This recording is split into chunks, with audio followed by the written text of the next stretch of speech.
ಶ್ರೀ ಪರಮಾತ್ಮನೇ ನಮಃ. ಶ್ರೀಮದ್ಭಗವದ್ಗೀತಾ ಅಥ ತ್ರಯೋದಶೋऽಧ್ಯಾಯಃ. ಕ್ಷೇತ್ರಕ್ಷೇತ್ರಜ್ಞವಿಭಾಗಯೋಗಃ.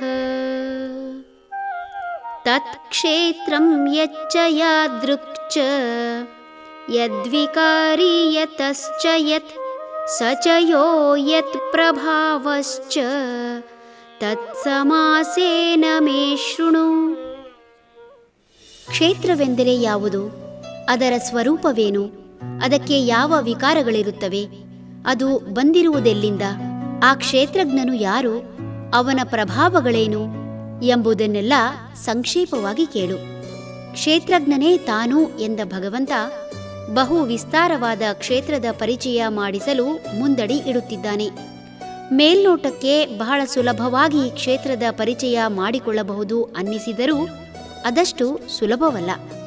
ಕ್ಷೇತ್ರದ ರೂಪ, ಆಕಾರ, ಅದರ ಇತಿಮಿತಿಗಳು, ಕ್ಷೇತ್ರದ ಪ್ರಭಾವಕ್ಕೆ ಕಾರಣ, ಕಾರ್ಯವ್ಯಾಪ್ತಿ, ಕ್ಷೇತ್ರದ ವರ್ತನೆ, ಮಿತಿ ಇರುವ ಕ್ಷೇತ್ರದಿಂದ ಅತಿ ಹೆಚ್ಚು ಪಡೆಯುವ ವಿಧಾನಗಳು, ಕ್ಷೇತ್ರದ ಹದಗೊಳಿಸುವಿಕೆ, ಪರಿವರ್ತನೆಯ ಅವಶ್ಯಕತೆ ಹಾಗೂ ಸುಲಭ ಮಾರ್ಗಗಳು ಮತ್ತು ಅದರಿಂದಾಗುವ ಪ್ರಯೋಜನಗಳು. ಕ್ಷೇತ್ರ ಸ್ವಯಂ ಪ್ರಭಾವ ಹೊಂದಿದೆಯೇ? ಕ್ಷೇತ್ರದ ಪ್ರಭಾವದಿಂದ ಆಗುವ ಅನಾಹುತಗಳು, ಕ್ಷೇತ್ರದ ಪ್ರಭಾವ ಬದಲಿಸುವ ಅವಶ್ಯಕತೆ ಮತ್ತು ಅದರಿಂದಾಗುವ ದುಷ್ಪರಿಣಾಮ, ಹೀಗೆ ನಾನಾ ರೀತಿಯ ವಿಷಯಗಳು ಬರುವುದು ಸಹಜ.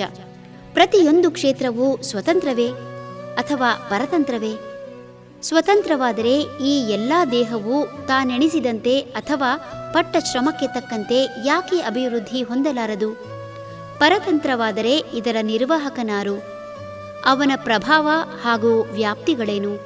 ಹೀಗೆ ಬಹುವಿಧದ ಪ್ರಶ್ನೆಗಳಿಗೆ ಭಗವಂತ ಉತ್ತರಿಸುವ ಮೂಲಕ ಈ ದೇಹವೆಂಬ ಕ್ಷೇತ್ರದ ಪೂರ್ಣ ಜ್ಞಾನ ನೀಡುತ್ತಿದ್ದಾನೆ. ಹರಿ ಓಂ ತತ್ಸತ್.